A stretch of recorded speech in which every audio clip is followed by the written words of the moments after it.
Join me as we learn Chumash for today, Shabbos, the seventh Torah reading of Parshas Vayigash, chapter 47, verse 11.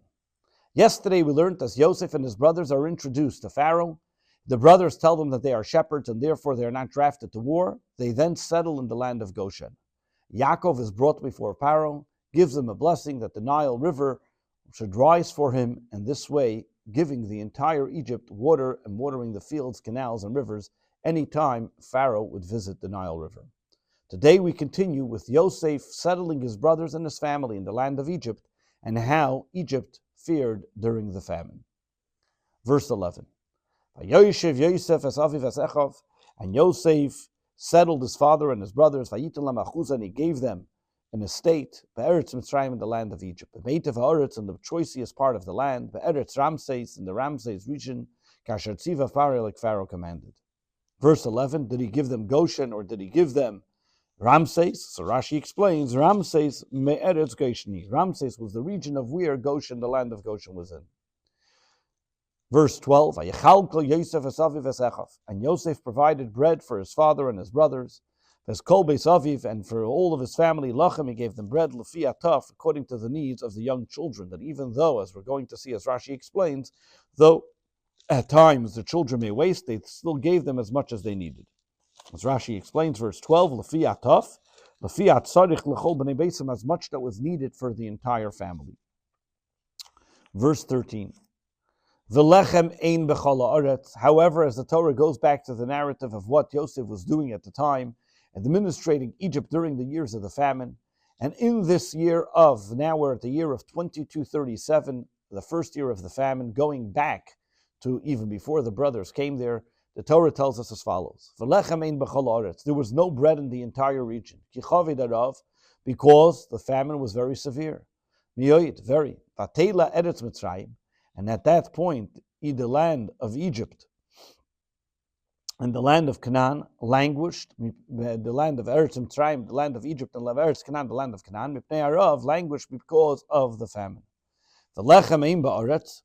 So Rashi tells us over here, we're going backwards before even Yosef's brothers arrived. As we can see over here, he's going back to the original story, to the beginning of the years of hunger. And this is before Yaakov and his sons came down to Egypt, which is 2 years into the famine. Vatela, what does the word vatela mean? Like vatila, loshinayefus ketarkumai ve'ishtalhi. The Darkum says ve'ishtalhi. The doimeloi, similar we find, kemistalei ayoyre zikim. So it means it was tired. They were worn out because of the famine that was going on. Vayelaket Yosef eskola kesef, and Yosef gathered all the money, collected all the money, Animtza beretz Mitzrayim, that was in the land of Egypt, uberetz Canaan, and in the land of Canaan, b'ashever Hashem Evrim, by the money that people brought to be able to buy food. Vayove Yosef es hakesef beis hapare, and Yosef brought this money to Pharaoh's palace. Rashi b'shever Hashem Evrim, with the food that people were purchasing, noisen leis hakesef, they would give him money to be able to buy food. Verse 15, Vayitem hakesef me'eretz Mitzrayim, and the money that was in Egypt finished. There was no money. It came to an end. Ume'eretz Canaan, and from the land of Canaan. Vayavoyu kol Mitzrayim al Yosef, and all of Egypt came to Yosef, Lamer, saying, Hava lanu lechem, give us bread. V'lama namus negdecha ki afis kesef. Why should we die? Because the money has run out. The word afes, ketargumei shlim, complete, nothing left. Verse 17, Vayaviu es mikneim, and they brought their cattle al Yosef to Yosef. Vayitelam Yosef, and Yosef gave them lechem, bread, basusim, for their horses, ubemiknem, for their cattle, in exchange of their cattle, hatzayim, for their sheep, umikna bakar, in exchange of the livestock, ubachamoyrim, in exchange of donkeys, vayinahalim, and he then took care of them during that year, balechem, with bread, b'chol miknehem, because of all their flock, bashanahi, in that year. In exchange of all the livestock, Yosef gave them bread that year, so they should be able to have food. Vayinahalim, Rashi says, verse 17, K'moi vayinahagim, that he led them, he took care of them.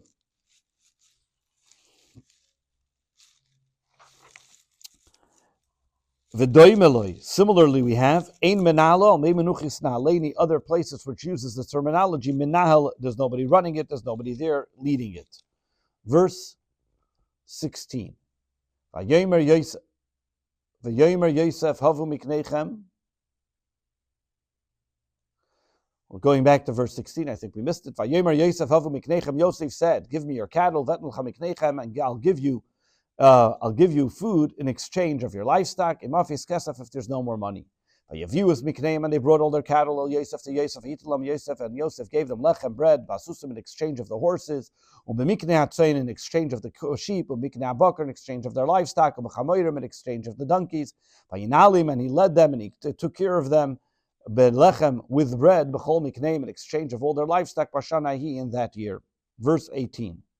Sorry, went off schedule there, went out of order, but we're back to order. Verse 18. Vatitem hashanahi. And that year came to an end. Vayavoyu elav, and they came to him the following year. Bashana Hashenis, this is the second year of the famine. Vayomer Eloi, and they said to him, Loi nechached ma'adoini, we will not deny the truth from our master. Ki im tama kesef, not only have we finished the money, as much all the money is gone. Umikne behema, and the cattle, the livestock is gone. Eladoini, to our master we have nothing left. There's nothing left before our master, biltim gviyaseinu, besides for ourselves, va'admoseinu, and our land. Rashi, bilti bashana shenis, what does it mean the second year? So the second year of the famine. Lishnei arav, to the years of the famine. We don't have any money because the cattle and the money is now all by our master and we have nothing left. The only thing that's left, if not for ourselves, what do we have? We have nothing there. So what does Yosef tell them? So they continue to tell Yosef, Lama namus le'inecha, why should we perish before you? Gam anachnu, us, gam advaseinu, our land, gam kaneyesanu, acquire us, buy us, ves advaseinu, and our land, balachem, in exchange of bread. V'niya nachnu v'advaseinu, and let us and our land be avodim lefari, servants to Pharaoh, v'sen zera, and then you can give us seed, v'nichya, and we will then be able to plant a crop and we'll have for the next year and we'll be able to live. V'leinamus, we will not die, v'adam seisham, and this way the land will not become barren as well. Rashi, v'sen zera, what are they going to do with the seed? L'zroya adama, to seed the land. V'af al pishamar Yosef, even though Yosef told his brothers, the oid chamashan masherei chodesh v'katzer, will be another 5 years that they won't be plowing and seeding and harvest. If so, what are the Egyptians going to plant? However, once Yaakov came to Egypt, a blessing came. And they were able to begin seeding. And the famine is finished. That's what we find in the Tosefta of Sota. Loi seisham, what does it mean? The word seisham? It comes from the word loi seishmama. It should not be empty, not be a let go. Loi saver, l'shen stay bur. A field which is not plowed is called empty. Sheina chodesh, it's not plowed, it just stands there and rots away. Verse 20. Vayiken Yosef es kol admas Mitzrayim, and Yosef then acquired all of the land of Egypt, Lepari, for Pharaoh. Because all the Egyptians sold their fields, because the famine had become very severe for them and very difficult for them to tolerate. So the whole land then became Pharaoh's. He was purchased him, because since they had no money, they had to give everything they owned, and that's what they gave to Pharaoh. Verse 21, thereby he then transferred the Egyptian people from city to city. From one edge of Egypt's border to the other edge. Rashi, heavier. So Rashi explains text number 21, verse 21. Why did he move them? Why did he take them from place to place? Lizikarein, to remind them that they no longer own it. When somebody sits in a place too long, they start feeling ownership. So therefore, you have to move them and let them know you sold up your land; it's no longer yours.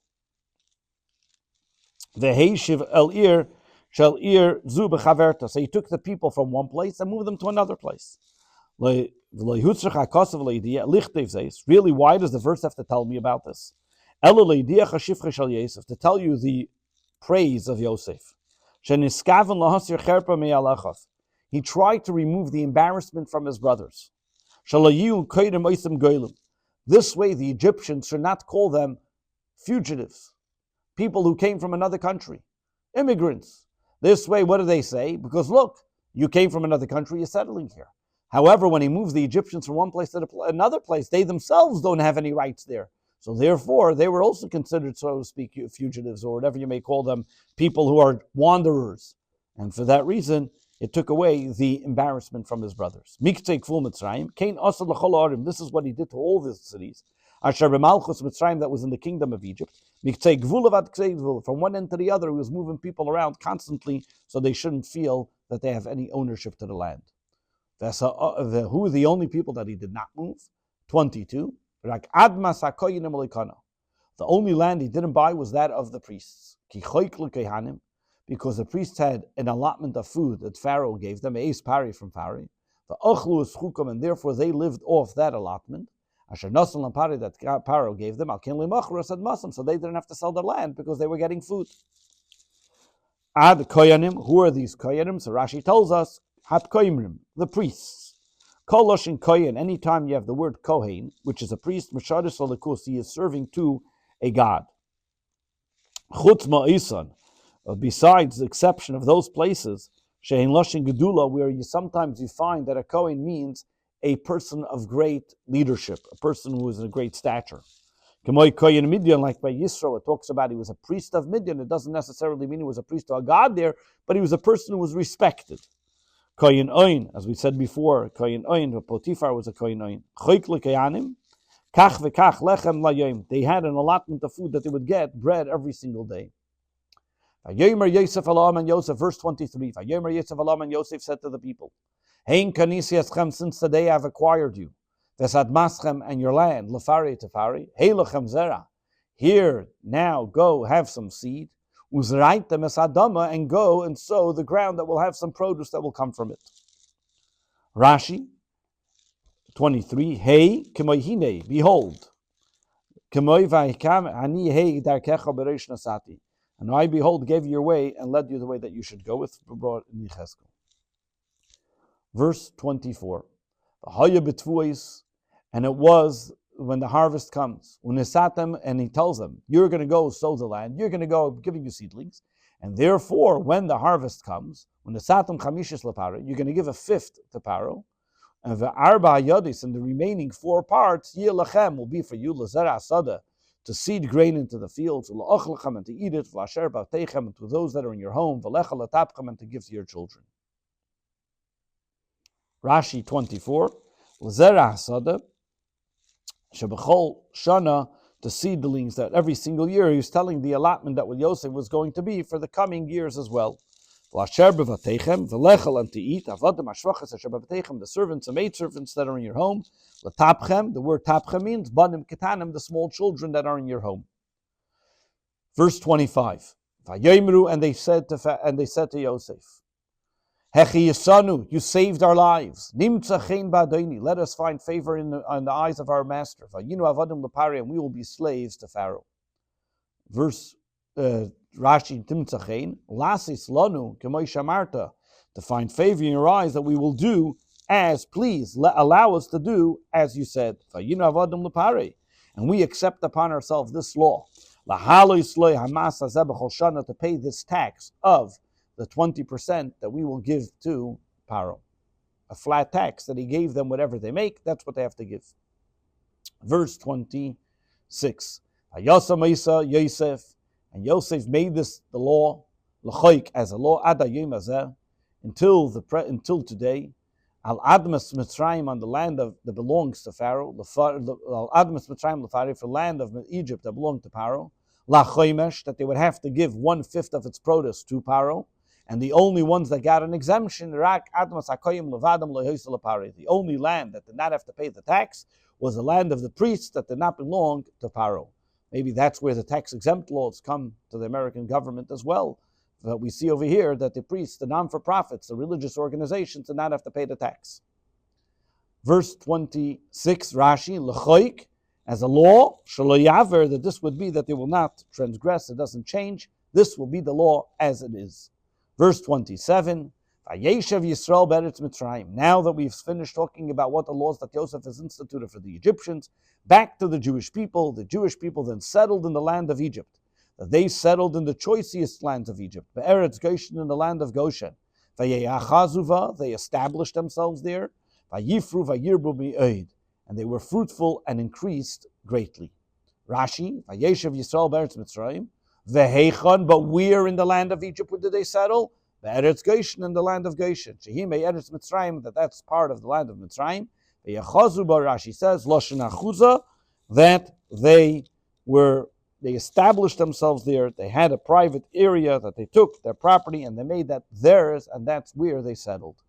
This concludes the 7th Torah reading of Parshas Vayigash.